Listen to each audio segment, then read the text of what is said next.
Hello there, and welcome to a journey into one of God of War's most quietly devastating secrets.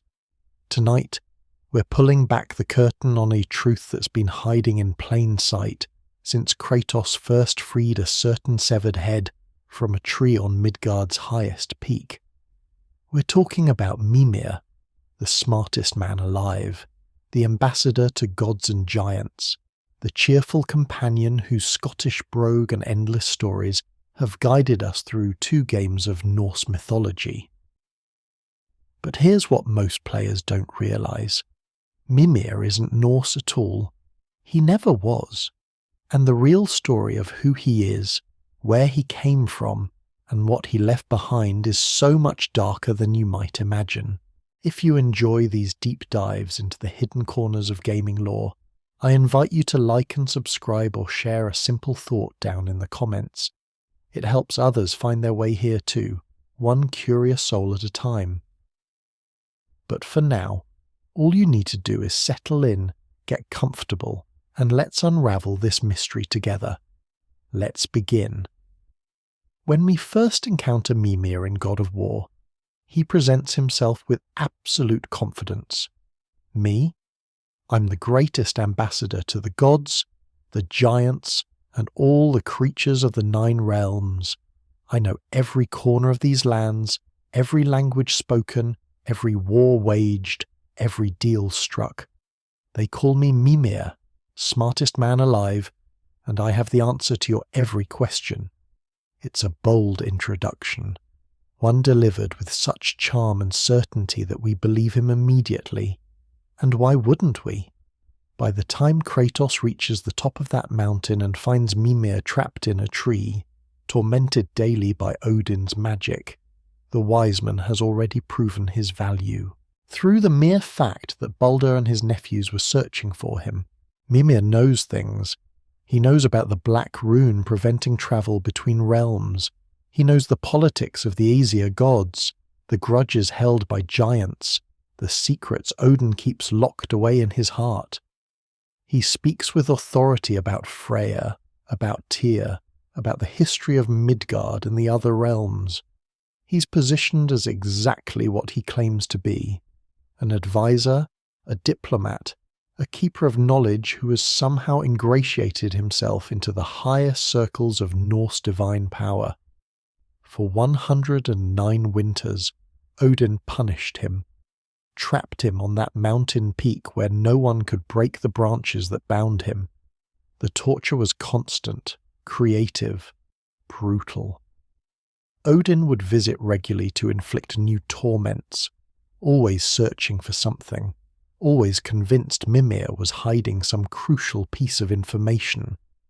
The surface narrative tells us Mimir was punished because Odin suspected him of helping the giants, that he'd grown too close to them, that he possessed knowledge Odin wanted, but couldn't extract, that he represented a threat the All-Father needed to contain but couldn't quite bring himself to kill. After all, you don't destroy the smartest man alive. You control him, you break him, you keep him where you can always find him should you need what's inside his head. And so Mimir hung there for over a century, fully conscious, fully aware, unable to sleep or escape, subjected to daily agonies that would have shattered lesser minds. When Kratos agrees to free Mimir, the method is shocking even by God of War standards: decapitation. Mimir himself requests it, explaining it's the only way to break Odin's magic. Kratos cuts off his head with the Leviathan axe. Freya's magic reanimates the severed head, and suddenly Mimir becomes portable, a talking companion who guides Kratos and Atreus through their journey to scatter Faye's ashes. From that moment forward, Mimir becomes one of the trilogy's most beloved characters. He lightens tense moments with his wit, provides crucial information about threats and history, offers perspective when father and son clash, and fills the long hours of travel with stories. His tales range from the epic to the absurd. He recounts battles between gods, explains the nature of different realms, shares gossip about Odin's dysfunctional family, and occasionally tells stories of his own misadventures, like the time he got drunk and fell down a mountain, or his various romantic entanglements with notable figures across the realms. He speaks multiple languages, understands giant culture, knows fairy lore, and can identify artifacts from distant lands. Everything about Mimir screams world-travelled expert. A man who has lived long, learned much, and embedded himself deeply into the fabric of Norse society. But there are hints, small ones at first, little cracks in the facade. In Tyr's secret vault, Atreus discovers a Scian dube, a traditional Celtic knife. Mimir's reaction is immediate and unguarded. That knife comes from his homeland, he says. He used to have one just like it. The moment passes quickly, but it plants a seed. Mimir has a homeland, and it isn't here. He mentions it again later, almost casually. There comes a time in every man's life when he changes his name and heads north to make a new start. The implication hangs in the air. Mimir isn't his real name, it's an adopted identity, a new beginning, a reinvention. Throughout the journey, Mimir's Scottish accent becomes more noticeable. His use of very specific slang and terminology, calling enemies bore bags and dobbers and wankers, references to haggis and black pudding, stories about kelpies and ladies of the lake, cultural touchstones that don't belong to Norse mythology. They belong somewhere else, somewhere older, somewhere Mimir doesn't talk about unless pressed, and even then his answers are vague, nostalgic but distant, as if he's speaking about someone else's life, which, in a way, he is. The truth is, everything we think we know about Mimir in the first game is true. He is brilliant, he is knowledgeable, he has served as advisor to Odin and ambassador to the realms. But all of it is built on a foundation we don't yet understand, a past he's left behind, an identity he's buried so deeply that even after 109 years of torture, Odin couldn't extract it from him. Because the secret isn't just about what Mimir knows, it's about who he was before he became Mimir, before he arrived in the Norse lands, before he changed his name and tried to start over. This secret is that the smartest man alive isn't a man at all. God of War, Ragnarök doesn't just hint at Mimir's true origins, it confirms them, repeatedly, systematically. The game takes what were subtle suggestions in the first installment and transforms them into explicit revelations. The most devastating moment comes early, during Kratos, Freya and Mimir's visit to the Norns. The three sisters of fate who see all possible futures, all potential pasts, all the threads of destiny woven together. They don't just see, they use what they see as weapons. Each character who stands before them is subjected to their particular brand of cruelty. They dig into wounds, expose secrets, twist regrets into accusations. For Mimir, they don't waste time with subtlety. Urd calls him Puck directly. Verdandi follows with a litany of his old titles: Mimir of the Aesir, Counsellor to Kings, Merry Wanderer of the Wood, Robin of the Goodfellows, and then, with surgical precision, they twist the knife deeper. They bring up Titania, the fairy queen from A Midsummer Night's Dream. They mock Mimir for his role in the manipulation and humiliation she suffered. They remind him that he stood by and did nothing, that he watched women suffer under the kings he served, that he enabled cruelty with his silence, that he chose his own survival and status over doing what was right.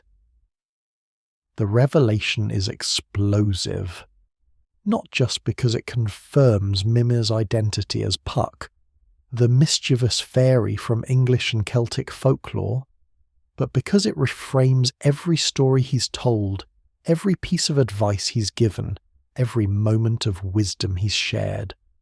All of it comes from someone carrying profound guilt, someone who's spent lifetimes serving powerful figures and learning too late that proximity to power makes you complicit in its crimes. Someone who knows what it means to be charming and clever and useful, and to watch that usefulness become a cage. Throughout Ragnarok, Mimir's Celtic heritage becomes increasingly present in the narrative. He speaks about his homeland more openly, mentions craving specific foods from his youth, shares stories that are clearly drawn from British and Celtic mythology rather than Norse tradition.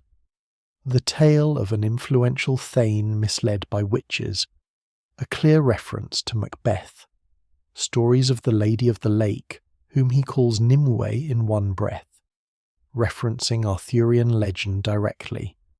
He recognises the Kelpie, a creature from Scottish folklore when others don't. He understands the significance of certain artefacts and symbols that have no place in Norse tradition. But it's not just cultural references, it's the language. Mimir mentions knowing the language of the fairies, not as something he studied or learned diplomatically, but as something that seems native to him, something that comes naturally. When fairy-related content appears in the game, Mimir doesn't translate or interpret, he simply knows, the way you know your first language, the way you know the songs from childhood or the taste of home. This isn't academic knowledge, it's lived experience, it's memory. The game also expands on Mimir's relationship with various figures in Norse mythology, but colours them differently now that we know his true background. His friendship with Tyr takes on new dimension. Tyr, the god who travelled to other pantheons, who collected knowledge and artefacts from Greek, Egyptian and Celtic lands. Of course, Tyr would have connected with Mimir. He was meeting a fellow traveller, someone else who had crossed the boundaries between mythological worlds, someone who understood what it meant to not quite belong anywhere. Perhaps Tyr even knew the truth about Mimir's origins. Perhaps that's why they were so close. Two outsiders in the Norse realm, both carrying secrets. Mimir's relationship with the giants becomes clearer too. They gave him Bifrost crystals, allowed him to travel between realms freely, trusted him in ways they never trusted Odin or the Aesir. This could suggest that the giants recognize something in Mimir. Not just cleverness or diplomatic skill, but kinship. The giants were themselves otherworldly, existing between realms and realities. A Celtic fairy walking among Norse gods would have seemed less foreign to them than to anyone else. They saw Mimir for what he was and didn't judge him for it. Unlike Odin, who likely saw Mimir's nature as leverage. Then there's Mimir's relationship with Sigrun, the Valkyrie queen, Freya's second in command. The game hints at something between them, something romantic or at least deeply personal. Sigrun visited Mimir before she was trapped. She cared about him, enough that her corrupted spirit, consumed by rage and madness in Helheim, still throws his failures in his face, still remembers that he didn't help her, didn't help Freya, didn't help any of the women damaged by Odin's paranoia and cruelty. This pattern of connection and guilt follows Mimir throughout both games. He forms bonds, he cares about people. But his position, his need to survive in Odin's court, forces him into silence, into complicity. The fairies themselves are referenced more directly in Ragnarok, not just as abstract concepts, but as beings with their own culture and language. Mimir speaks of Goodfellows, the name he and his companions went by when they walked among mortals causing mischief. He references having friends. Among the fairy folk, names like Cobweb, Mustard Seed, Peas Blossom, and Moth. Direct references to A Midsummer Night's Dream, characters who served King Oberon alongside Puck. The game doesn't hide these connections, it presents them openly, trusting players to put the pieces together. To understand that Mimir's entire existence in the Norse realms has been an elaborate performance. Not a lie, exactly, but not the whole truth either. Perhaps the most telling detail is Mimir's horns, those distinctive curved horns growing from his head. In the first game, they're easy to overlook or attribute to general divine weirdness.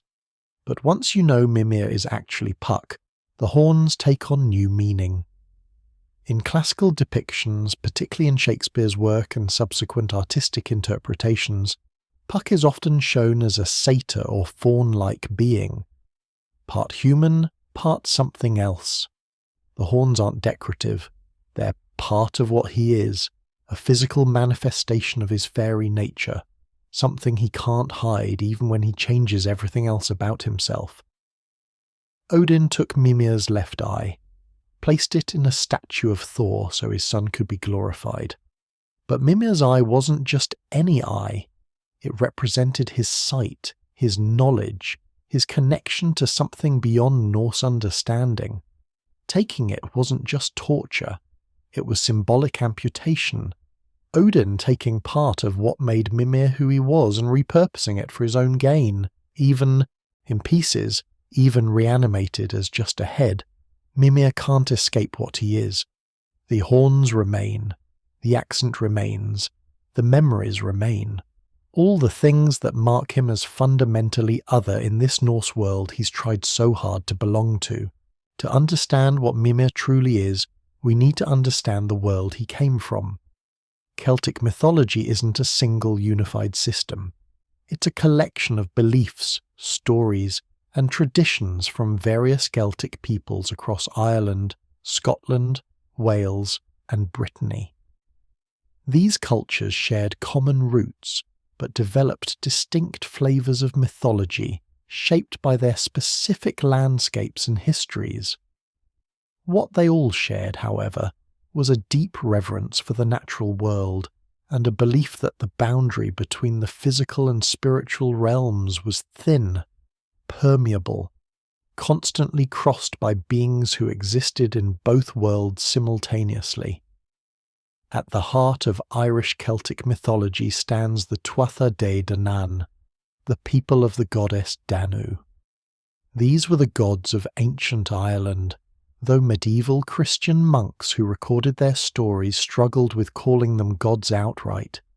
Instead, they described the Tuatha Dé as a supernatural race, beings of incredible power and beauty who ruled Ireland in ages past before being driven underground by mortal conquerors.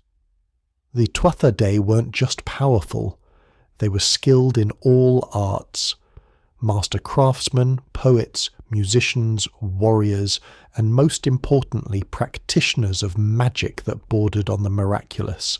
According to legend, the Tuatha Dé Danann arrived in Ireland shrouded in clouds, or sailing on ships they burned upon landing so there could be no retreat. They brought with them 4 sacred treasures acquired from 4 mystical cities.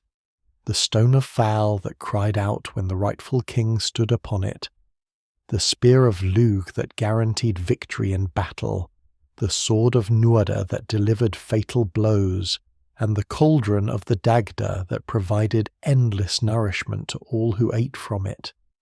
These weren't just weapons or tools, they were symbols of sovereignty, abundance, protection, and the divine right to rule.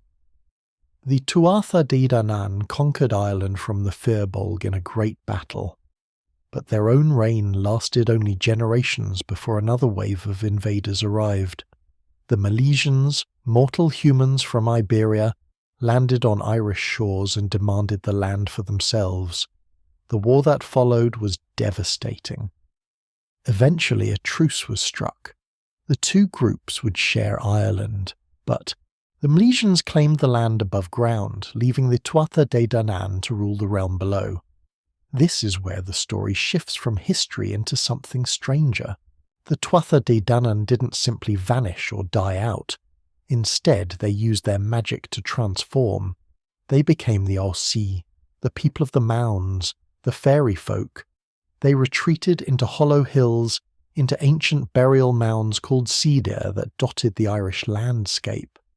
These weren't prisons, they were doorways, portals to another world that existed parallel to the mortal realm, a place of eternal youth and beauty where time moved differently, where a night of celebration might equal years in the human world, where the rules of mortality and decay didn't apply. The Sea, the fairies born from these defeated gods, weren't cute winged creatures. They were powerful, dangerous, beautiful beings who lived by their own codes. They could bless or curse, grant wishes or steal children, heal sickness or cause it. They demanded respect, offerings and careful behaviour from any human who crossed their paths.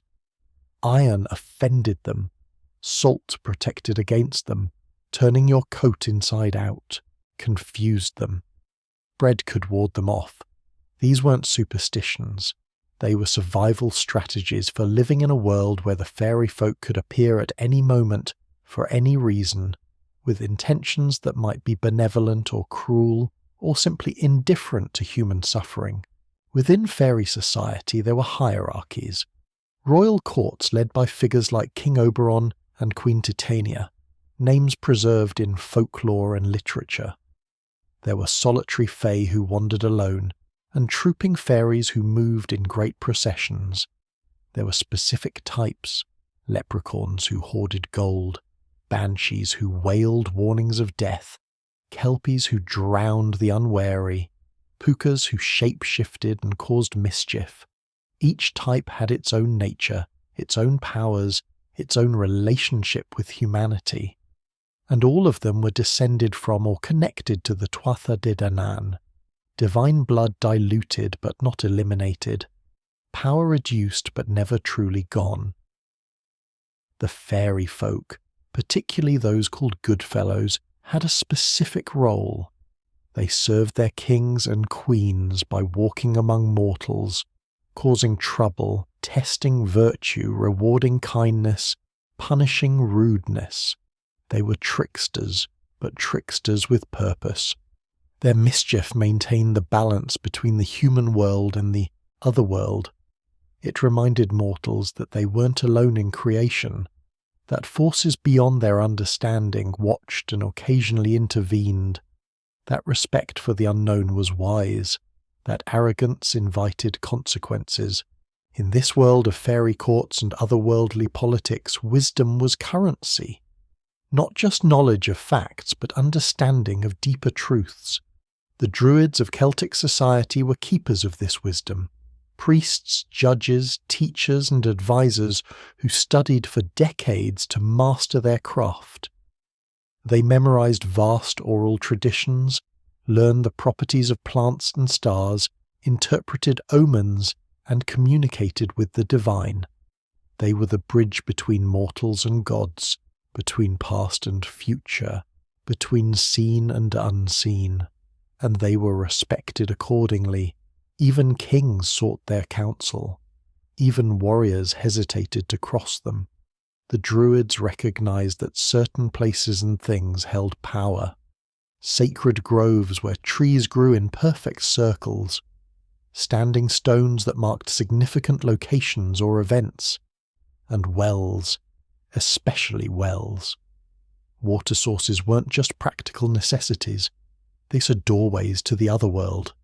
Places where the veil between realms grew thin, where offerings could be made and prayers heard, where healing could be sought and visions received. The most sacred wells were associated with specific deities and surrounded by specific trees. Hazel trees, particularly, were linked to wisdom. The Well of Wisdom, or Tobarsagais in Irish mythology, was one such place, surrounded by 9 hazel trees whose nuts fell into the water and were eaten by the salmon who lived there. These salmon gained all the knowledge of the world. Anyone who ate the salmon or drank from the well could access that knowledge. But there was a price. There was always a price. Wisdom in Celtic tradition wasn't freely given. It was earned through sacrifice, through surrender, through willingness to be changed by what you learned. The well didn't just inform, it transformed. And transformation could be beautiful or terrible or both at once. Heads held particular significance in Celtic culture, not in a morbid way, but in a deeply spiritual one. The head was thought to house the soul, the seat of power and wisdom. Celtic warriors took the heads of worthy opponents as trophies, yes, but also as a way to honour their courage and absorb their strength. Druids kept preserved heads that were consulted as oracles. The head of a wise person, properly treated and respected, could continue to speak truth even after death. This wasn't desecration, it was preservation, a way of keeping counsel available beyond mortal limits.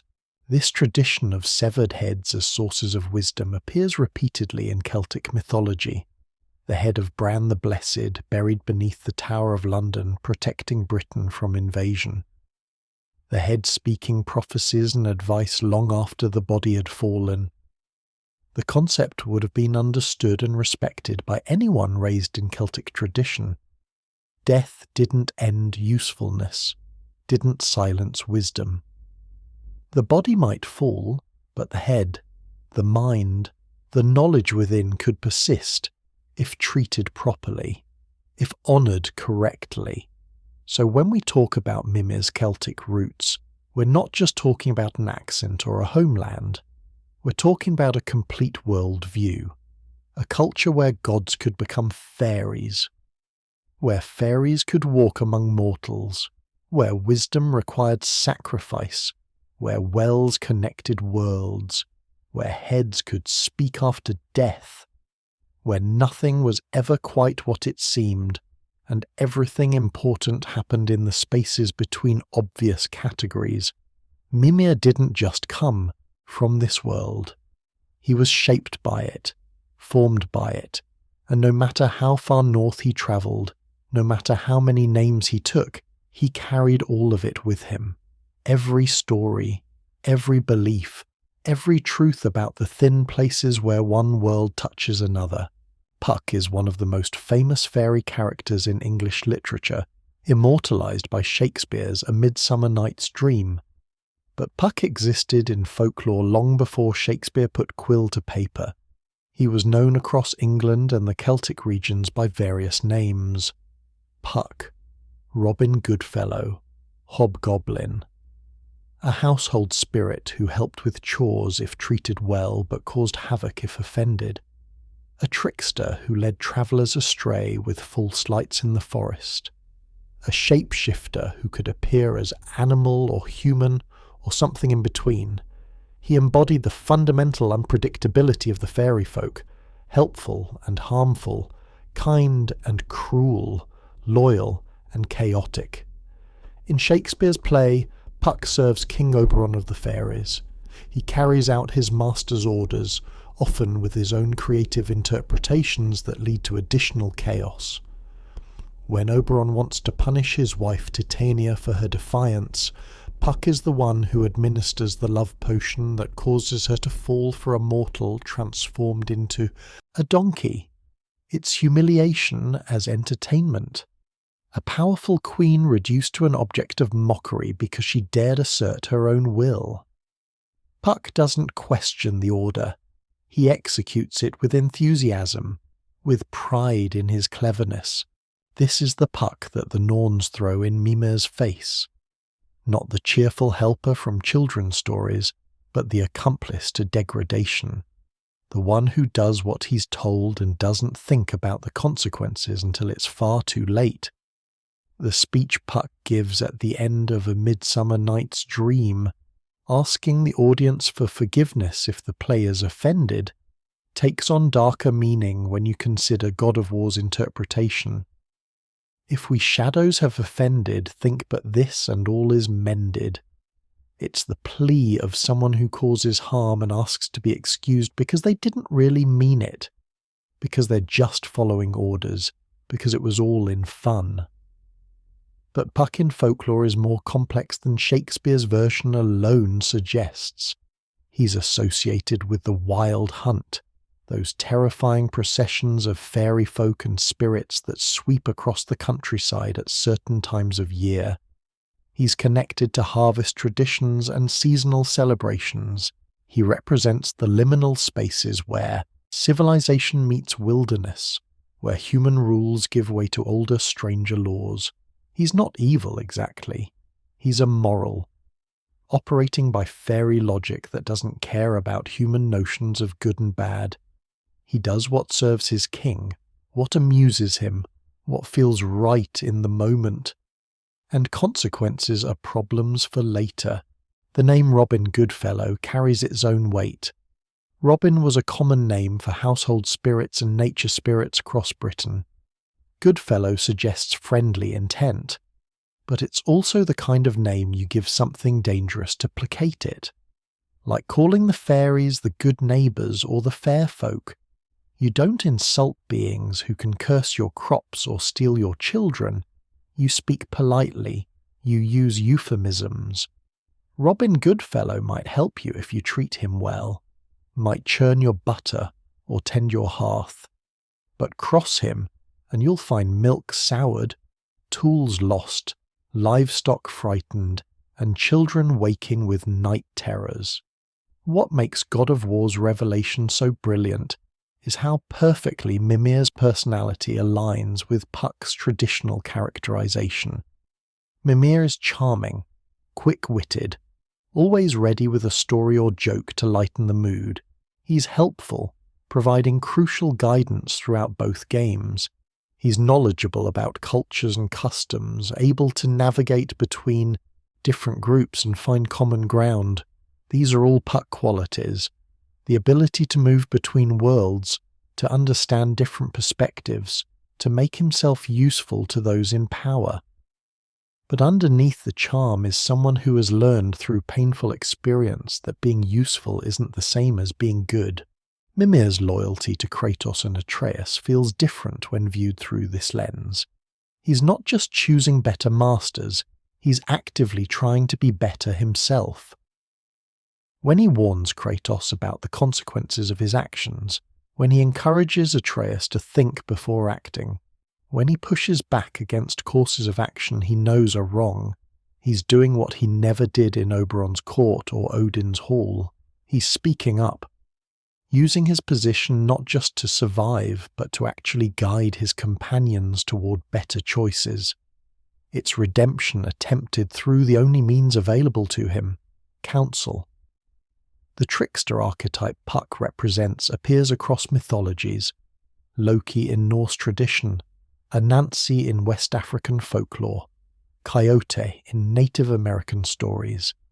These figures exist to disrupt order, expose hypocrisy, and force change through chaos. They're necessary parts of their mythological ecosystems. Without tricksters, systems become rigid and stagnant. But tricksters are also dangerous.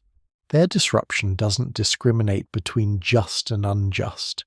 They cause harm as readily as they create growth. Living as a trickster means never quite being trusted, even when you're trying to help. Because everyone remembers when you weren't. Mimir calls himself a merry wanderer at one point. It's a direct quote from Puck's speech in A Midsummer Night's Dream. I am that merry wanderer of the night. I jest to Oberon and make him smile.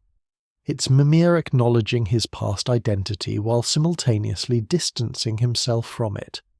He was that merry wanderer, past tense. He made his king smile through jests and tricks that often came at others' expense.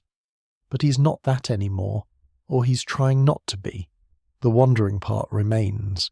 He's still moving, still displaced, still searching for a place to belong, but the merriment has been complicated by guilt, by awareness of the cost of all that clever mischief. When Mimir speaks of his time serving King Oberon, the details he provides paint a specific picture. He was young, younger than Atreus when he entered that service, just an errand boy, an unofficial jester. He and his fellow Goodfellows would go among mortals causing trouble as long as it kept the king entertained, as long as they avoided consequences. There's genuine affection in how Mimir remembers his friends: cobweb, mustard seed, peas blossom, moth. But there's also something sad. These friendships existed within a power structure that rewarded cruelty and creativity in equal measure.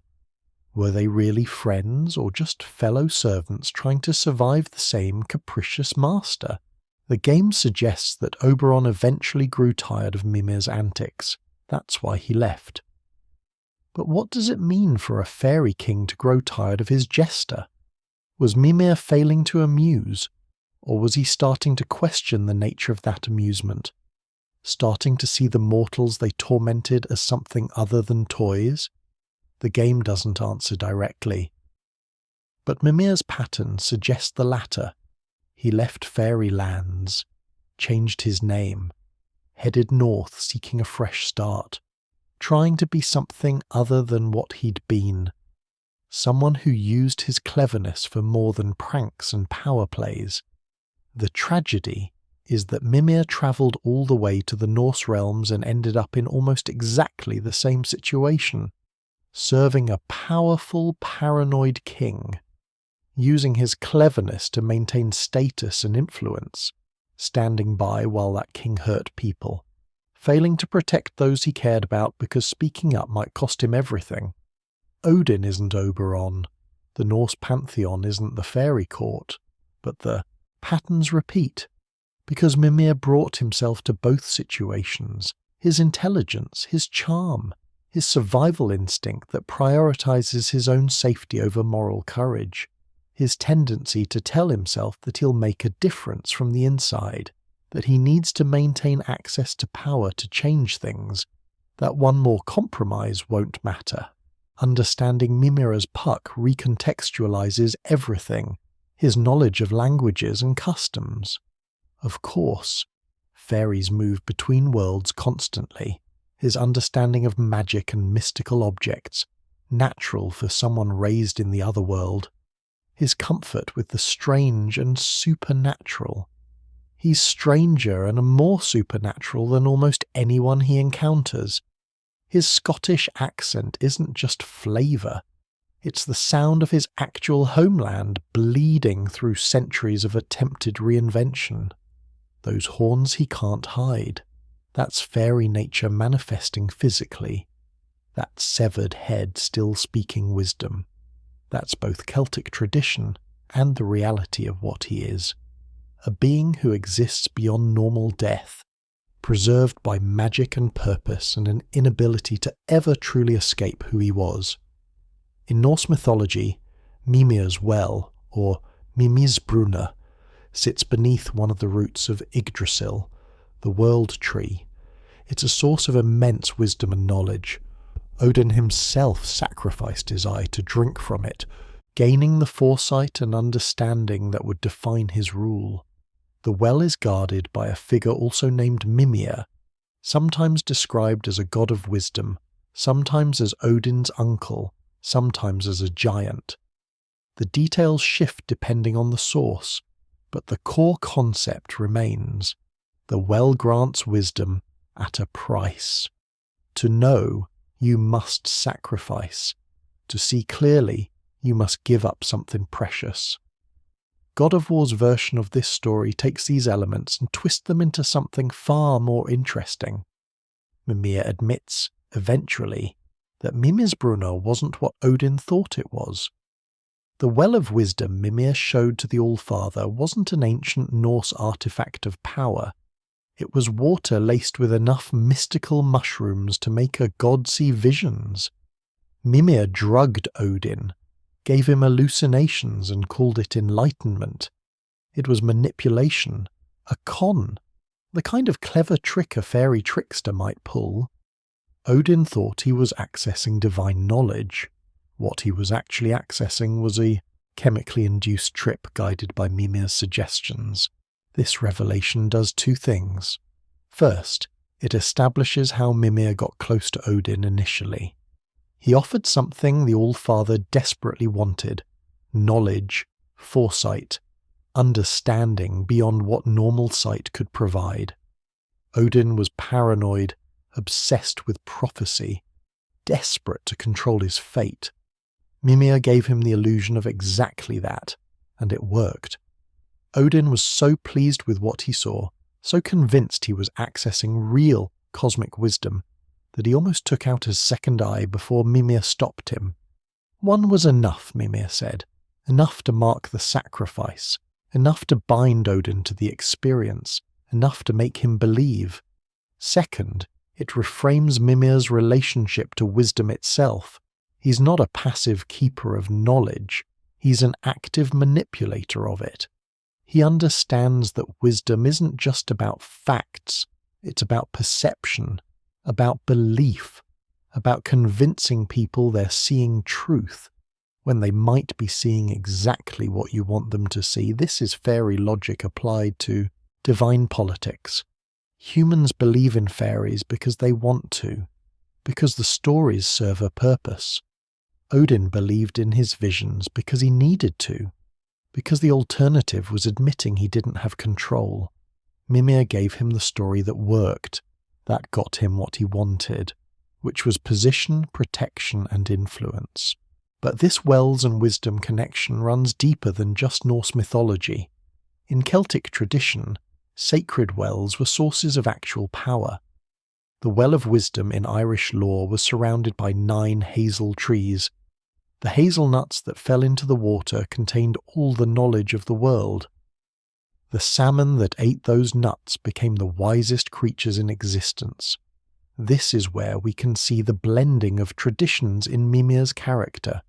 He took the Celtic concept of wisdom from sacred waters and transplanted it into Norse soil, made it fit the local mythology, gave Odin something that felt Norse but was actually built on Celtic foundations. The significance of hazel trees in Celtic wisdom traditions cannot be overstated. Hazel wood was used for divining rods. Hazel groves were sacred places where poets and scholars sought inspiration. The wood itself was thought to carry properties that enhance perception and understanding. Druids carried hazel staffs. Bards wore hazel wreaths. The tree represented the connection between knowledge and magic, between learning and power. When Mimir speaks of his homeland, this is part of what he's referencing. A place where trees were teachers, where wisdom grew naturally from the land itself if you knew how to access it. The act of drinking from a well in Celtic tradition wasn't casual, it was ritual. You approached with respect, made offerings, spoke your intention clearly. The water might heal you, might grant insight, might show you visions of past or future, but it required proper relationship. You didn't take from sacred wells, you exchanged with them, your respect for their power, your understanding that this was a gift, not a right. Odin's approach, demanding access, willing to mutilate himself for it, would have been seen as barbaric from a Celtic perspective. You don't force wisdom, you court it, you prove yourself worthy of it. Mimir's trick with the mushroom-laced water could be interpreted as his attempt to give Odin what he wanted while protecting the actual sacred nature of such wells. Perhaps there was a real source of wisdom he knew about, but wouldn't truly share with someone like Odin. Someone who wanted knowledge for power rather than understanding, so he created a substitute, something that felt real enough to satisfy. This reading paints Mimir in a slightly better light. Not just a con artist, but a guardian who understood that some things shouldn't be given to those who would misuse them. The theme of severed heads in both traditions creates another fascinating parallel. In Norse mythology, Odin carries the head of Mimir with him after the figure's death. The head speaks wisdom to him, advises him, helps him understand threats and opportunities. It's preservation of counsel through magical means. In Celtic tradition, as we discussed, the heads of the wise dead were kept as oracles, preserved, honoured, consulted. The practice existed in both cultures, but with different implications. The Norse version is more practical, a tool to be used. The Celtic version is more spiritual, a relationship maintained beyond death. Mimir's own beheading and reanimation puts him in this exact tradition. His head speaks wisdom, advises travellers, sees connections others miss, but he does it with full awareness of what he is. Unlike a true oracle who simply responds to questions, Mimir actively shapes the conversation, challenges assumptions, tells stories that illustrate points rather than just giving direct answers. He's not a passive source of wisdom to be consulted. He's an active participant who understands that how you ask the question determines what answer you can receive. The water element continues throughout both games. Mimir can't die in the traditional sense because Freya's magic reanimated him. But more than that, his preservation has an almost ritual quality to it. He needs to be kept in water occasionally. In the boat, he's splashed by spray. When Kratos carries him, he's close to the Leviathan axe, a weapon forged with ice magic, connected to water's frozen form. It's as if Mimir needs that elemental connection to maintain his function. Like the sacred wells that required water to grant their power, Mimir requires that symbolic relationship to continue offering wisdom. When Mimir talks about wells, about sacred spaces, about the importance of certain locations and objects, he's drawing on lived experience from his Celtic background. He knows these things aren't just superstition, knows that places can hold power, that offerings matter, that showing respect to the old ways keeps doors open that arrogance would close. This knowledge serves Kratos and Atreus well. Mimir doesn't just tell them where to go. He tells them how to approach these places, what to honour, what to be cautious of. It's guidance that comes from understanding multiple systems of belief and being able to translate between them. The mushroom detail is particularly interesting from a historical perspective. Many ancient cultures use psychoactive substances in religious rituals to commune with the divine, to receive visions, to access states of consciousness otherwise unavailable. The fact that Mimir knew which mushrooms could create convincing visions suggests knowledge of Celtic druidic practices. Druids were known for their understanding of plants and their properties, what healed, what harmed, what altered perception in useful ways. Mimir applying this botanical knowledge to manipulate a Norse god shows the power of cross-cultural expertise. Odin didn't know to question it because it wasn't part of his tradition. He assumed all wells of wisdom work the same way. This brings us to a darker question. If Mimir drugged Odin initially, what else might he have influenced through similar means? The game never says explicitly, but the implication hangs there. How much of Odin's paranoia was natural and how much was enhanced by whatever Mimir had him drinking? How many of the All-Father's visions were genuine prophecy, and how many were fairy tricks designed to keep Mimir valuable? This isn't stated clearly because it doesn't need to be. The possibility alone changes how we understand their entire relationship. Odin thought he had the upper hand, thought Mimir was his controlled asset. But maybe, for a long time, Mimir was actually the one in control, until he wasn't. Until Odin saw through it, or grew suspicious enough that control became imprisonment. The Celtic reverence for wells as gateways to the otherworld finds its Norse equivalent in the wells beneath Yggdrasil. 3 wells, 3 roots, each well serving a different function.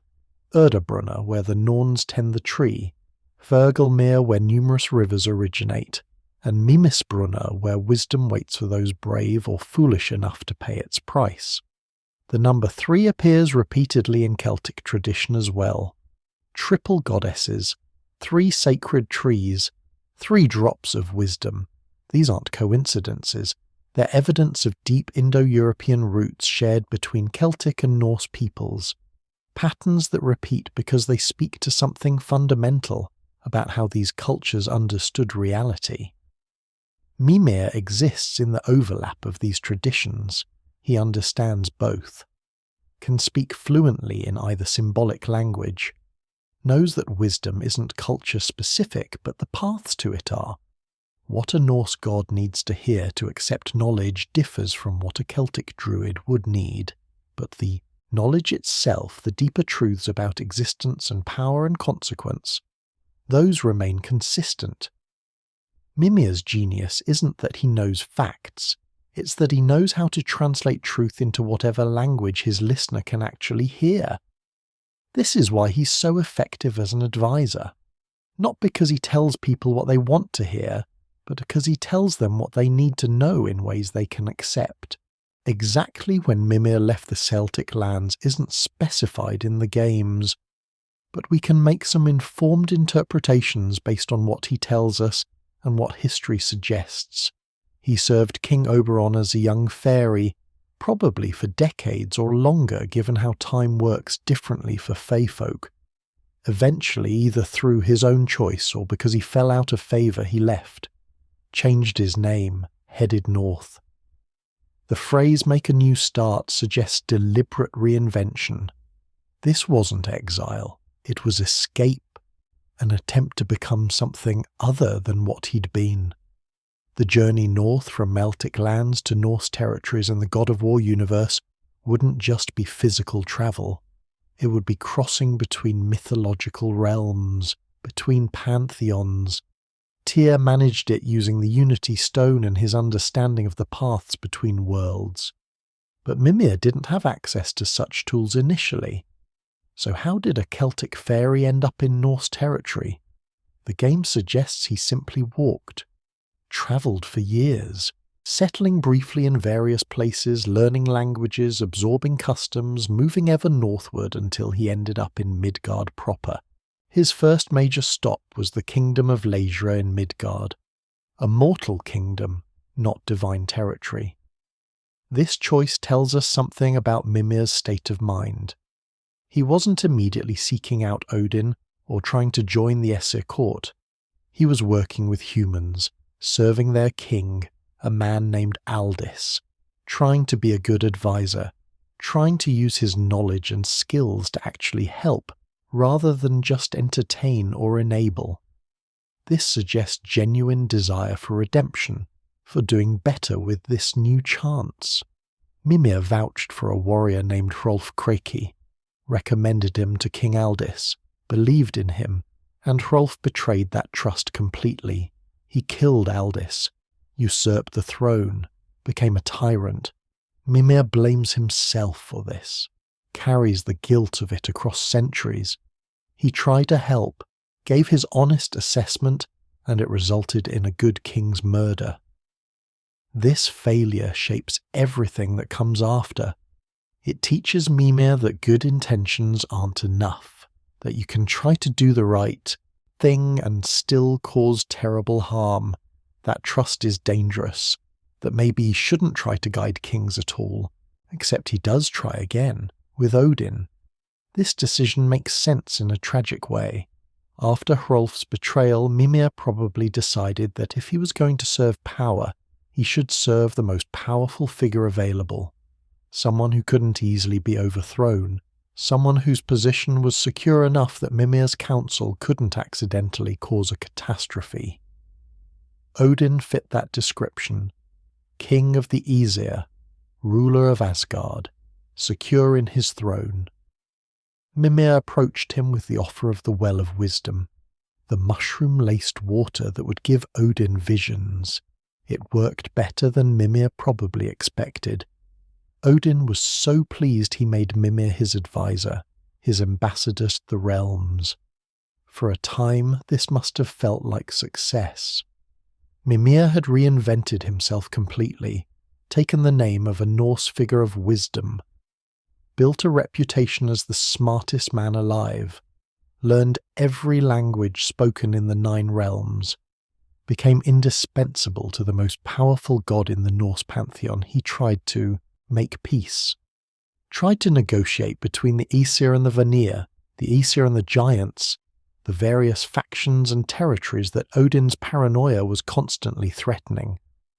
Mimir genuinely seemed to believe he could moderate Odin's worst impulses from the inside. The giants saw something in Mimir that others didn't.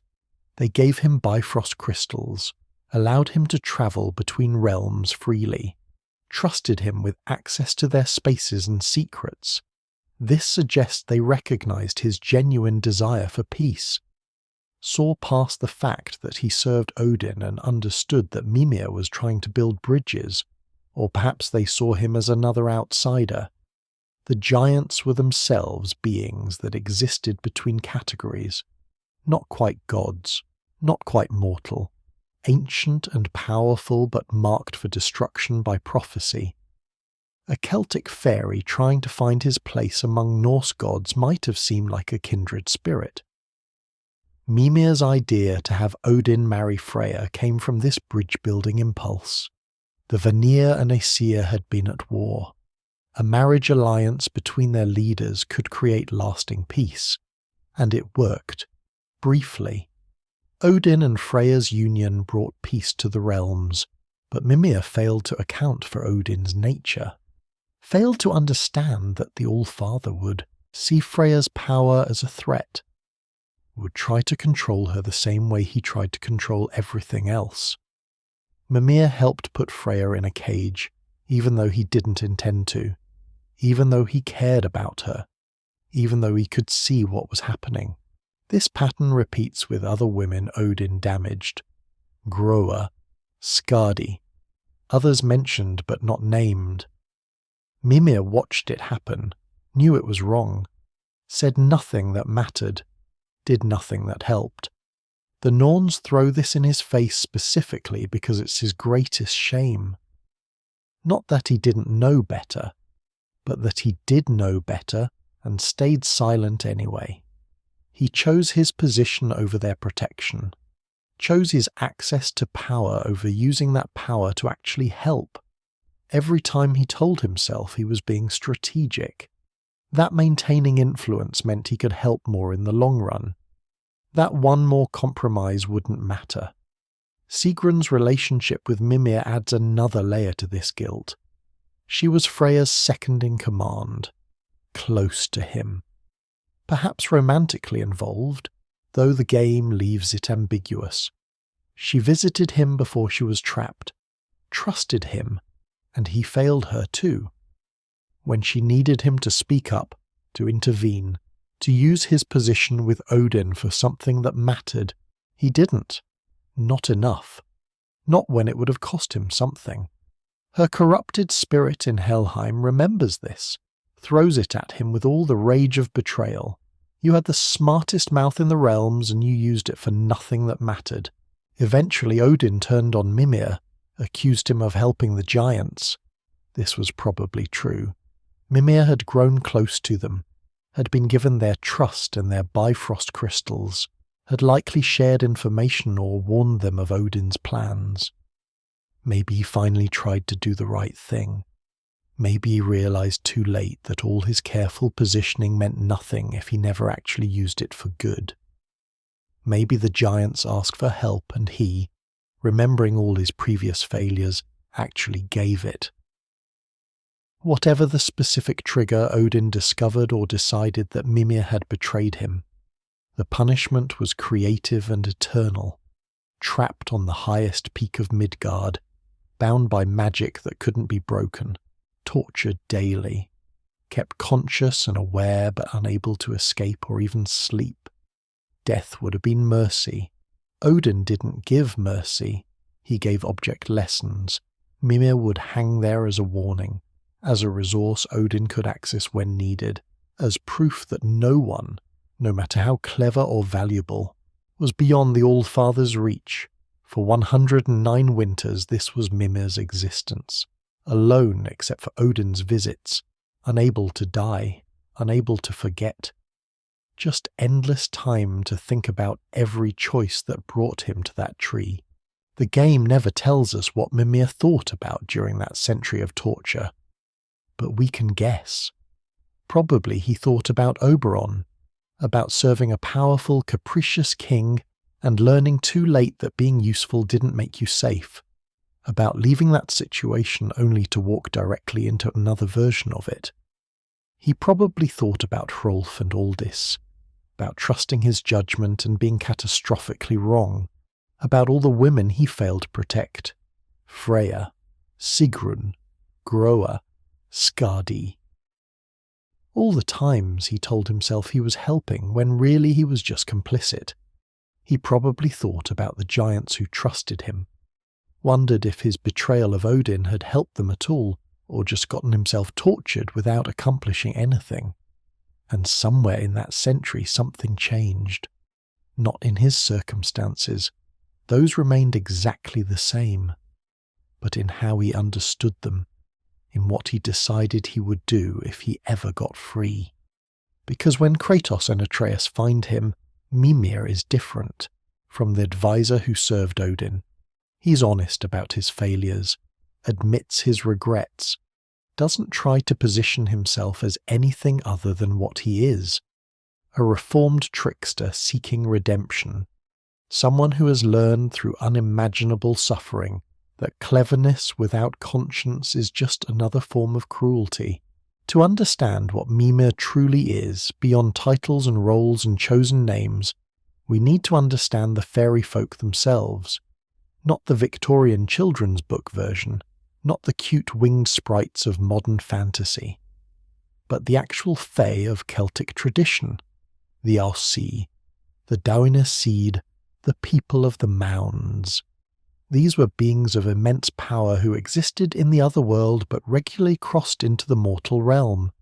They were beautiful beyond mortal comprehension, dangerous beyond mortal understanding, and fundamentally other in ways that made them both fascinating and terrifying. The fairy courts in Celtic tradition weren't sweet gatherings in flower gardens. They were centres of power that rivaled mortal kingdoms. King Oberon and Queen Titania ruled over their subjects with absolute authority. Their courts were places of music and art and magic, yes, but also places of harsh judgment, cruel humour, and casual violence against any who offended. The Fae operated by their own moral code, one that didn't align with human concepts of good and evil. They valued beauty, cleverness, keeping your word and respecting their power. Everything else was negotiable. Within the courts, different types of Fae served different functions. Some were warriors, some were craftsmen, some were entertainers. The Goodfellows, which Mimir explicitly identifies himself as, were a specific category. They went among mortals to cause mischief, test hospitality, reward kindness, punish rudeness. They were the interface between fairy and human worlds.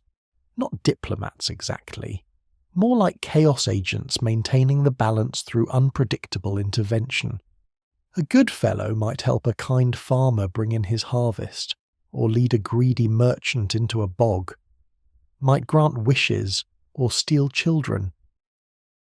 Their actions seemed arbitrary to mortals, but followed fairy logic perfectly. Growing up in this world would shape someone profoundly.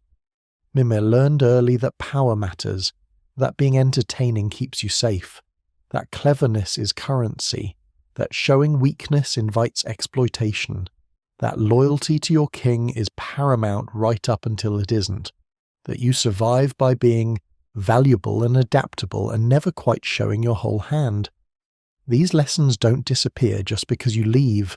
They're encoded in how you think, how you react, how you position yourself in any new situation. Mimir brought all of this to the Norse realms. Applied fairy court survival skills to divine politics, it worked. For a while. The fairy language Mimir speaks isn't just another tongue he learned. It's his first language. The one he thought in before he learned others. The one that feels like home even after centuries speaking Norse and Giant and Vanir and countless human dialects. When he encounters fairy-related content in Ragnarok, his response isn't academic, it's visceral. This is his culture, his heritage. The thing he left behind but carried with him in every word and gesture and clever turn of phrase. You can leave the fairy court. But the fairy court never quite leaves you. The Alsi were known for their abilities to move between worlds. The mounds, the cedar, were actual physical locations. Burial mounds, hill forts, stone circles, ancient places where the boundary between mortal world and otherworld grew thin. But they were also doorways, portals that the fairy folk could use to cross over, coming and going as they pleased, appearing in mortal lands for a night of celebration or a century of absence. Time moved differently in the other world. A single evening at a fairy feast might equal years in the mortal realm, or vice versa. This fluid relationship with time and space might explain how Mimir could serve Oberon for years that felt like decades, then travel and serve mortal kings, then spend centuries with Odin without ever seeming to age until his imprisonment. Fairies in Celtic tradition were particularly fond of music and stories. Both were forms of magic. Songs could enchant or curse. Stories could teach or trap. A well-told tale could change hearts and minds, could preserve truth or obscure it, could entertain a king or topple a kingdom. Mimir's constant storytelling isn't just helpfulness, it's his nature, how he processes experience, how he communicates truth, how he maintains his own sense of self across all his reinventions. Every story he tells Kratos and Atreus contains layers. Entertainment, yes. Information, certainly. But also lessons, warnings, confessions disguised as anecdotes. He's doing what fairies have always done, using stories to shape reality. The concept of true names holds significance in fairy lore. Your true name has power. Knowing it gives others leverage over you. This is why fairies rarely share their real names, why they use titles and descriptions and allow mortals to call them by euphemisms. When Mimir tells Kratos and Atreus that he changed his name, he's not just talking about cultural adaptation, he's talking about magical protection. Puck was his true name, his fairy name, the one that carried his full identity and history. Mimir is a shield, a role he put on, something that lets him function in Norse society without exposing his essential nature. The Goodfellows Mimir mentions by name, cobweb, mustard seed, peas blossom, moth, are taken directly from A Midsummer Night's Dream. But in God of War's interpretation, they're not just Shakespeare characters. They were Mimir's actual companions, friends he had before he left, fairies who served Oberon alongside him, caused mischief together, shared that strange bond that forms between people serving the same dangerous master. Mimir remembers them fondly, speaks of them with genuine warmth, but he doesn't talk about going back, doesn't suggest trying to reconnect. They're part of the past he left behind, part of who he was trying not to be anymore. Fairy humour, as depicted in traditional lore, often comes at others' expense, leading travellers astray, souring milk, tangling hair into elf locks, swapping babies, making people see things that aren't there. It's not malicious from the fairy perspective, it's simply entertaining. Humans take themselves so seriously, believe their rules, and structures matter so much. Fairies find this hilarious and can't resist puncturing that self-importance. Mimir's sense of humour carries traces of this. His jokes often have bite. His stories frequently contain implicit criticisms of pomposity and arrogance. He enjoys watching the powerful be humbled. It's fairy nature he can't quite suppress. But there's also genuine kindness in how Mimir interacts with Kratos and Atreus, especially Atreus. He's gentle with the boy in ways that fairy tradition wouldn't require, patient when explaining things, encouraging when Atreus doubts himself, protective when danger threatens. This isn't tactical. It's not positioning or manipulation. It's care, real affection that has developed over their journey together. Perhaps this is what Mimir was searching for when he left Oberon's court. Not another king to serve, but actual connection, relationships based on mutual respect rather than power dynamics, people he could help without being required to hurt others in the process. The fairy folk were known for their impossibly high standards regarding hospitality and respect. Mortals who showed proper deference received blessings. Those who were rude or dismissive received curses, but the line between the two was razor thin and often arbitrary. You could do everything right and still offend them, through some minor slight you didn't even realize you'd committed. This kept mortals in a constant state of anxiety around the Fae, trying to be polite enough, respectful enough, careful enough to avoid catastrophe. Mimir operates similarly with Odin, constantly managing the All-Father's moods, reading the room, adjusting his approach to avoid triggering paranoia or rage. It's exhausting. It's what he learned growing up, and it ultimately still failed to protect him. The other world in Celtic mythology isn't heaven or hell, it's simply other. A place that exists parallel to the mortal realm with different rules and possibilities. Time moves differently. Magic works more freely. Beings there don't age or die in conventional ways. It's neither paradise nor torment, but something stranger. A place where consequences operate according to fairy logic, where beauty and horror intertwine, where nothing is ever quite what it seems.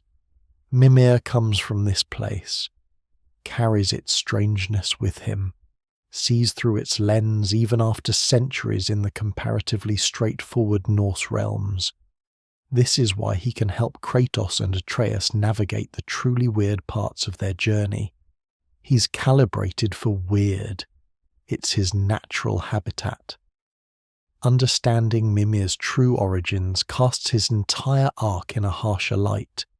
Every moment of kindness, every joke, every piece of advice now carries the weight of his history.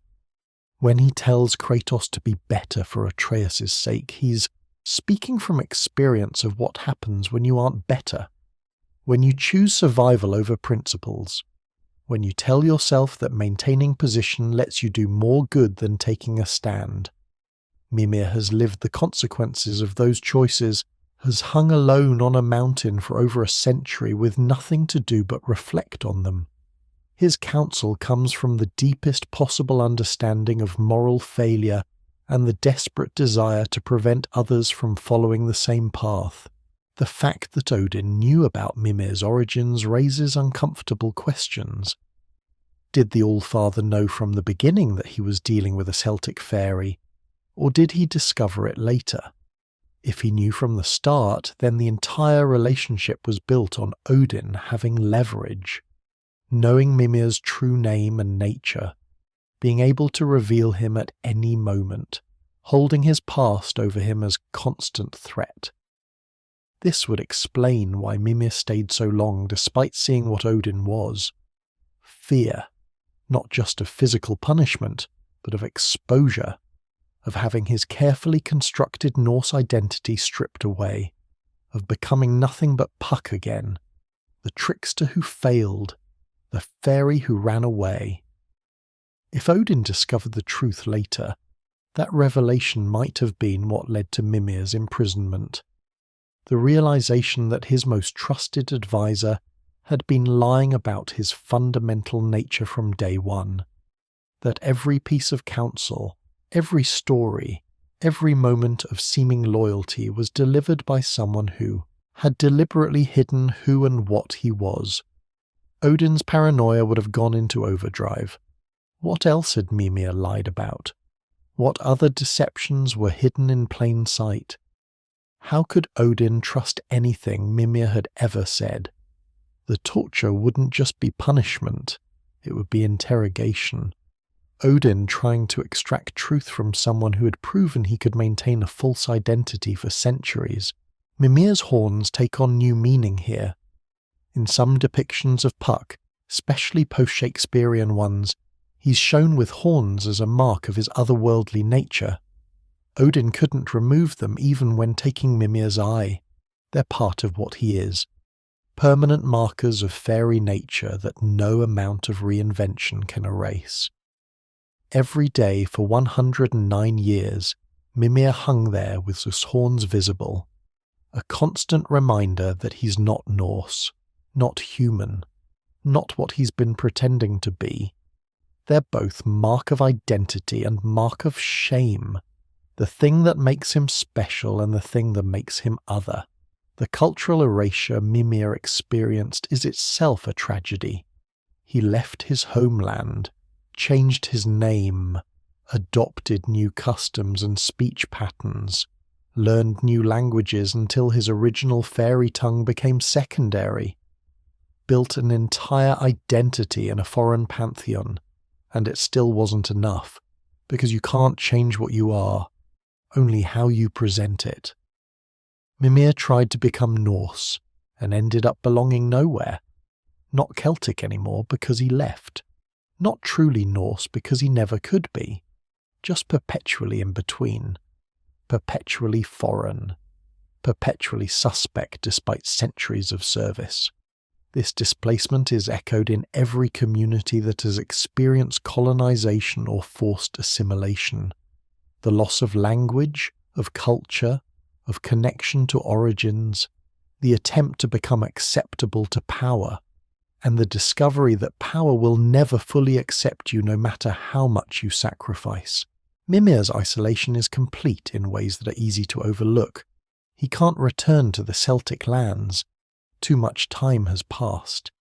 His friends from Oberon's court are probably long gone or changed beyond recognition. The world he knew doesn't exist anymore. But he also can't truly belong in the Norse realms.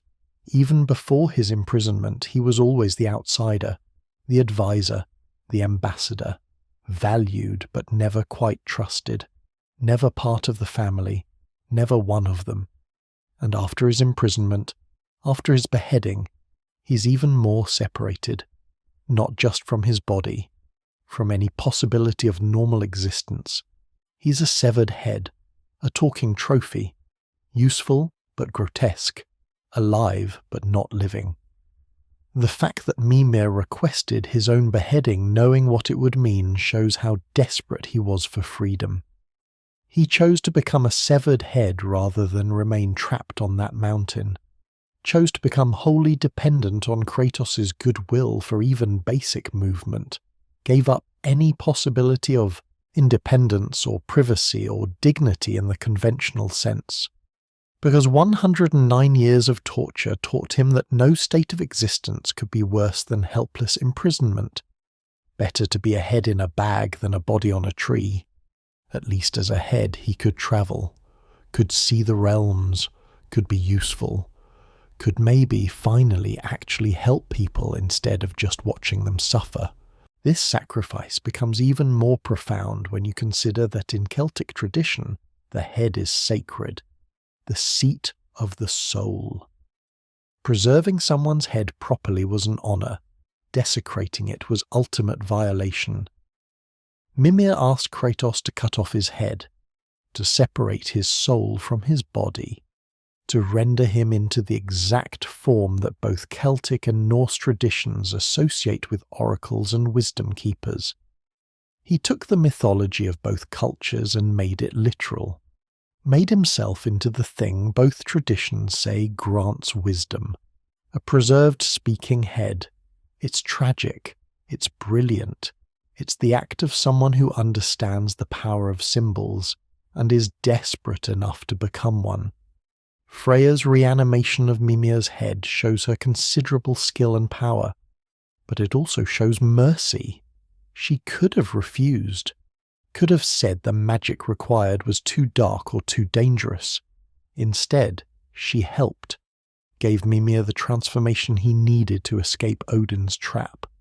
Perhaps she did it because she understood what it meant to be caught by Odin's magic, to be trapped and tortured and have your agency stripped away. Perhaps she did it because she knew Mimir had tried, however inadequately, to help her. Or perhaps she simply recognized someone who had hit absolute bottom and deserved a chance to climb back out. Whatever her motivation, she gave Mimir his first real chance at redemption, the ability to travel with Kratos and Atreus, to guide them, to maybe finally use his knowledge and cleverness to actually stop evil rather than enable it. The tragedy of Mimir's entire existence is that he's always been trying to be good, or at least better. He served Oberon and learned that entertaining cruelty still makes you cruel.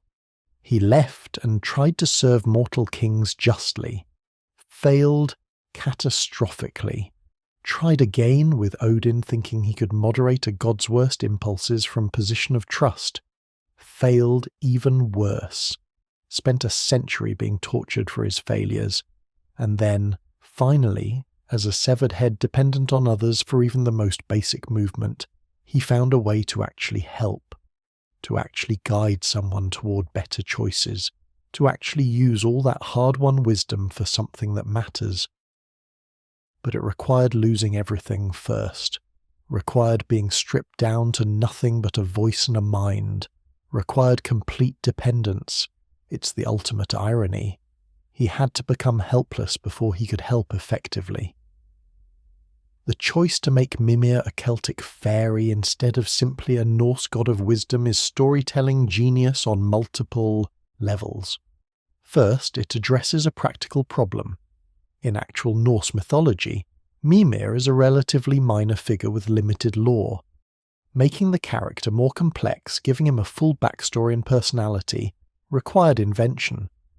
Rather than just creating random backstory, Santa Monica Studio wove in a completely different mythology. They took a beloved character from British folklore and Celtic tradition, placed him in a Norse context, and made it work seamlessly. This kind of cross-cultural blending mirrors the actual historical interactions between Celtic and Norse peoples, while adding depth that pure invention couldn't provide. Second, it creates thematic resonance across the entire God of War series. The games have always been about gods who fail to live up to their supposed wisdom and virtue. Greek gods who were petty, cruel, and consumed by their worst impulses. Norse gods who talk about honor while practicing betrayal. By making Mimir someone who has served multiple pantheons, multiple types of divine rulers, and found them all wanting in different ways, the games make a broader point. The problem isn't Greek culture or Norse culture or Celtic culture. The problem is power. The problem is what happens when beings with immense capability are never held accountable. Mimir has seen this pattern play out again and again. His weariness, his dark humour, his genuine attempts to guide Kratos toward better choices all come from that accumulated experience. Third, it deepens the father-son dynamic that's central to the Norse games. Kratos is trying to be better than he was, trying to break cycles of violence and failure that have defined his existence. Mimir is his mirror in that struggle, also trying to be better, also carrying immense guilt, also wondering if redemption is even possible for someone with their history. When Mimir counsels Kratos on how to talk to Atreus, how to handle difficult situations, how to break old patterns, he's speaking to himself as much as to the god. They're both damaged beings trying to do right despite every instinct shaped by trauma and survival. This parallel only works because Mimir has his own complete story of failure and attempted redemption. Fourth, the Celtic connection opens narrative doors for future games. Ragnarök ends with many questions answered but leaves the God of War universe still full of unexplored pantheons.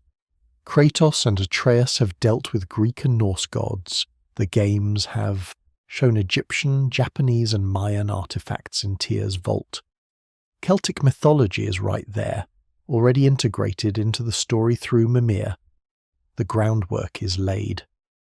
If Santa Monica wanted to take Kratos to Celtic lands, to have him confront King Oberon, or explore the fairy courts, or navigate the complex politics of the Tuatha De Danann, they've already established the connection. Mimir could be the bridge, the guide who knows those lands and their dangers, the one who can help Kratos understand a completely different type of divinity. Fifth, it creates space for player discovery and interpretation. The game doesn't spell everything out, drops hints, lets players make connections. The Skian Dúb in Tyr's vault, the references to haggis and kelpies, the fairy language, the Norns calling him Puck. Mimir's own scattered stories about his past. All these pieces are there for players to assemble. This encourages engagement beyond just playing the game, looking up references, discussing theories, discovering that A Midsummer Night's Dream connects to God of War in this unexpected way. It rewards curiosity and creates community around shared discovery. The best stories don't just tell you everything. They invite you to investigate, to piece together meaning, to feel the satisfaction of understanding clicking into place. Sixth, it humanizes Mimir in ways that pure deity status wouldn't. If Mimir was just a Norse god of wisdom, his knowledge would feel arbitrary. Gods know things because they're gods. But Mimir as a fairy, who has lived for centuries, travelled between cultures, served different masters, and learned through devastating failure, his knowledge feels earned. Every story comes from somewhere. Every piece of advice is drawn from experience. When he tells you not to make a certain choice, it's not divine pronouncement. It's someone saying, I've seen where that path leads, and you don't want to follow it. That's more powerful, more relatable, more meaningful than simple omniscience. Seventh, it adds tragedy without undermining capability. One of the risks with sympathetic characters is making them too passive or weak, poor victims who can't affect their circumstances. Mimir avoids this completely. He's brilliant, genuinely the smartest person in most rooms, capable of incredible insight and understanding. But all that capability couldn't save him from his own moral failures, couldn't prevent him from becoming complicit in evil, couldn't protect the people he cared about. The tragedy isn't that he was helpless, it's that he was powerful and still failed. That's harder, more complex, more honest about how good people can enable terrible things by prioritizing the wrong values, by choosing position over principles, by telling themselves tomorrow they'll speak up when they stay silent today. Eighth, it enriches the game's exploration of cycles and change. The Norse games are deeply concerned with whether fate can be changed, whether prophecy locks the future or simply describes one possible path, whether people can break patterns or are doomed to repeat them.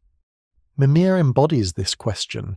He tried to break his pattern by leaving Oberon's court, failed by ending up in the same dynamic with Odin, spent a century suffering for it, and now as a literal severed head he's trying again, helping Kratos and Atreus avoid the mistakes he made, trying to break cycles by teaching others to recognize them. The game doesn't conclusively answer whether cycles can be broken, but it shows people trying, shows that even when you fail catastrophically, you can still choose to try again. That redemption might be impossible, but trying for it anyway is what defines character. The layers of identity in Mimir's character reflect real experiences of immigration, assimilation, and cultural displacement. people who leave their homeland and try to fit into new societies, who change their names, who learn new languages and adopt new customs, who succeed professionally but never quite feel they belong, who carry guilt about leaving while knowing they can't go back, who live between cultures not quite of either. This is contemporary experience mapped onto fantasy, making Mimir more than just a clever character, making him representative of actual human struggles with identity and belonging. The games handle this without being heavy-handed, without making it explicitly about modern immigration. But the resonance is there for anyone whose family has navigated these transitions, who understands what it costs to try to become someone else while never fully succeeding. The relationship between knowledge and wisdom gets explored through Mimir in sophisticated ways. He knows everything. Languages, histories, secrets, magic. He's a walking library of information, but knowledge didn't make him wise. Wisdom came from failure, from suffering, from watching his cleverness hurt people, from realizing that being the smartest person in the room means nothing if you use your intelligence to enable evil. This distinction matters. The games show us people who have knowledge but lack wisdom throughout. Odin knows countless secrets, but learns nothing from them. Thor knows how to fight but never learns how to stop. Mimir has both knowledge and wisdom, but only because he learned wisdom through its absence, through the consequences of being knowledgeable but not wise. Finally, making Mimir secretly Celtic adds an element of hope to the narrative. He did escape Oberon's court. He did survive Odin's torture. He did find people worth helping in Kratos and Atreus. He did manage to guide them through Ragnarök. Against all odds, despite all his failures, reduced to nothing but a head, Mimir made a difference, contributed to stopping Odin, protected the people he cared about this time, broke at least some of his patterns.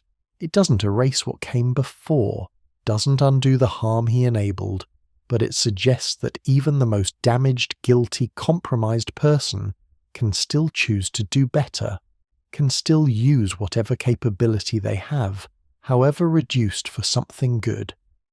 That's genuinely hopeful without being naive about the costs. So here we are. The truth about Mimir laid out across centuries and mythologies. He's not Norse, he's Puck. Robin Goodfellow, a Celtic fairy who served a fairy king, left when that became untenable, wandered into Norse lands, seeking reinvention, served mortal kings and divine kings, and learned through catastrophic failure that power corrupts everyone who gets close to it. That being clever isn't the same as being good. That enabling evil through silence is still enabling evil. That sometimes you have to lose everything before you can finally start helping instead of hurting. The brilliance of this revelation is how it reframes every interaction we've had with Mimir across 2 games. Every joke carries the weight of fairy trickster nature. Every story contains lessons learned from personal failure. Every piece of advice comes from someone who has seen where the alternative leads. His cheerfulness isn't ignorance. It's hard-won choice to not let guilt and trauma define him. His loyalty to Kratos and Atreus isn't just convenience. It's genuine affection for people who gave him a chance to be better after a century of punishment for being worse. His knowledge isn't divine omniscience. It's accumulated wisdom from lifetimes of living between worlds and learning from mistakes.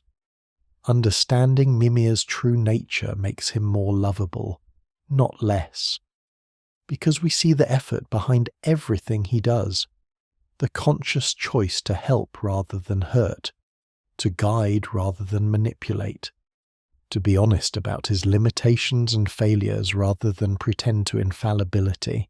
He could have hidden his past completely, could have maintained the mystique of the wisest man alive who simply knows everything. Instead, he admits to getting drunk and falling down mountains, to making terrible choices, to failing people who trusted him. That vulnerability, that honesty, that willingness to be seen as flawed, that's what makes him compelling. That's what makes his counsel trustworthy. He's not lecturing from a position of superiority. He's sharing hard-won understanding from the perspective of someone still working on being better himself. The dark secret of Mimir's Celtic roots isn't just that he's secretly Puck. It's what being Puck means, what that identity carried, what he did while wearing it, what he left behind and what he couldn't leave behind. The secret is that the wisest man alive became wise through spectacular failure, through serving kings who used him to hurt others, through choosing survival over integrity again and again until the price became unbearable, through suffering a century of torture for finally, belatedly trying to do the right thing, through having everything stripped away until nothing remained but his voice and his mind and his desperate desire to use both for something that matters. The tragedy and beauty of Mimir is that he had to be reduced to literally just a head before he could become the advisor, the friend, the guide he always wanted to be. Before imprisonment, he was brilliant but compromised, clever but complicit, knowledgeable but not wise. After imprisonment, reanimated as just a severed head, dependent on others for even basic movement, he finally had nothing left to lose, no position to protect, no status to maintain, no future to secure through careful political positioning, just the present moment and the choice of who to be within it. And he chose to be helpful, genuinely helpful, not helpful in the service of power, helpful to people trying to break cycles and be better and avoid the mistakes he made. This is why Mimir's story resonates. Not because fairies are cool or Shakespeare references are clever, though both are true, but because it's a story about the long, difficult, incomplete process of trying to become a better person, about carrying guilt without letting it paralyze you, about learning from failure without being defined by it, about choosing to help others even when you couldn't help yourself, about finding purpose in the wreckage of everything you thought defined you, about the slow, unglamorous work of redemption that never reaches a clean conclusion but is worth pursuing anyway. God of War could have made Mimir simply wise, an NPC who dispenses information and moves the plot forward. Instead, they made him complicated, damaged, guilty, trying, funny and tragic and hopeful and broken all at once. They made him Puck wearing the name Mimir like armour, a fairy pretending to be Norse while never quite able to hide his horns, a trickster who learned that tricks have consequences, a servant of power who finally chose to serve something better, the smartest man alive who had to lose his body to find his conscience. And perhaps that's the real secret. Not just that Mimir is Celtic, but that his entire journey, from Oberon's court to Odin's tree to Kratos' side, is about the price of wisdom, real wisdom, not facts or knowledge or cleverness, but actual understanding of what matters. Celtic mythology teaches that wisdom comes from sacred wells at a price. Norse mythology teaches that wisdom comes from sacrifice, from Odin giving his eye. Mimir's story combines both, the wells and the sacrifice, the Celtic understanding that sacred things require proper approach, and the Norse understanding that knowledge costs. He tried to cheat both systems, gave Odin fake wisdom from drugged water, served without truly sacrificing his comfort or position, and eventually, inevitably, the price came due. 109 years, one eye, his body, his freedom, everything. What he bought with that price was the wisdom to finally understand what wisdom actually means. Not knowing things, but knowing what to do with what you know. Not being clever, but being good. not serving power, but serving people, not protecting yourself, but protecting others even when it costs you. These lessons can't be taught. They have to be learned, lived, suffered through. Mimir paid for his wisdom in the hardest currency, and now he spends it freely, trying to save others from paying the same price. That's the dark secret. That's the tragedy. That's the hope. That's who Mimir really is beneath every name he's taken and every identity he's worn. And so, dear listener, our exploration of Mimir's hidden truth comes to an end. From the fairy courts of Celtic lands to the frozen peaks of Norse mythology.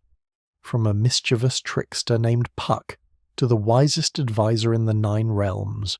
From serving King Oberon to serving Kratos and Atreus. We've traced a journey measured in centuries and mythologies and hard-learned lessons.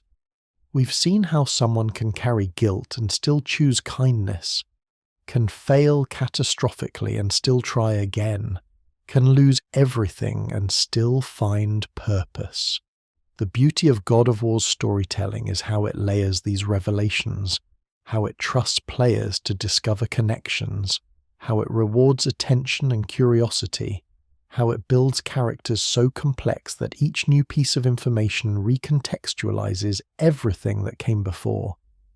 Mimir seems simple at first, the cheerful talking head with all the answers, but he's so much more, so much deeper, so much more human, ironically, for being inhuman, a fairy wearing mortal concerns, an immortal grappling with very mortal guilt, a being of magic and mischief trying desperately to be wise and good and helpful. If you've enjoyed this journey into the hidden corners of God of War's mythology, into the secrets that Mimir carries beneath that Scottish brogue and endless stream of stories, I invite you to like and subscribe, to share your own thoughts and theories in the comments, to discuss what this revelation means to you, how it changes your understanding of the character, what other secrets might be hiding in plain sight throughout these games. These conversations, these shared discoveries, these moments of collective realization, these are what make gaming communities special. We're all explorers in these vast worlds. And sometimes the best treasures aren't in chests or locked behind boss fights. They're in the stories, in the characters, in the layers of meaning waiting to be uncovered. As you lie here now, letting your breath fall into an easy rhythm, imagine Mimir's journey. Centuries of seeking belonging, of trying to be better, of failing and being punished and trying again. Imagine carrying that weight but choosing each day to offer wisdom rather than bitterness, to help rather than hide, to laugh despite everything. There's something beautiful in that resilience, something that speaks to the possibility we all carry, that no matter what we've done or failed to do, we can choose differently tomorrow, can use our knowledge, our experience, even our failures, to help others avoid the same pitfalls, can find purpose in service, can be wise precisely because we remember being foolish. The night sky holds countless stars, each one a sun, each sun potentially with worlds around it, each world with its own stories, its own gods, its own quest for meaning. Mimir has crossed between some of those worlds, Celtic to Norse, fairy to divine, embodied to disembodied, and through it all he remains himself, changed but recognizable, damaged but functional, guilty but striving. He carries every past identity within him. Puck and Robin Goodfellow and Mimir and the smartest man alive and brother and friend and failed servant and redeemed advisor. All of them true, all of them incomplete, all of them part of the whole complex being hanging from Kratos' belt, offering guidance born from the deepest possible understanding of what happens when cleverness meets consequence. Let these thoughts drift gently through your mind. The layers of identity we all carry, the ways we reinvent ourselves while never quite escaping who we've been. The possibility that even our worst failures can become the foundation for our most meaningful contributions. That wisdom comes from surviving what should have destroyed us. That redemption isn't a destination but a direction. That being good is harder and more important than being smart. That even the trickster can become the teacher. That even the fairy can find home. That even the severed head can guide others toward wholeness. If you happen to still be awake, you can go ahead and watch the next video when you're ready. But if your eyes are growing heavy, let the quiet wisdom of these ancient stories hold you. Let the journey of a fairy turned advisor turned friend remind you that change is possible even when it seems impossible. That trying matters even when success isn't guaranteed. That every ending can become a new beginning if you choose to see it that way. Close your eyes, breathe deeply, and drift into sleep knowing that like Mimir, we all carry stories within us, some secret, some sacred, some waiting for the right moment to be told, and in the telling, we become more than we were. We become what we were always capable of being. Good night.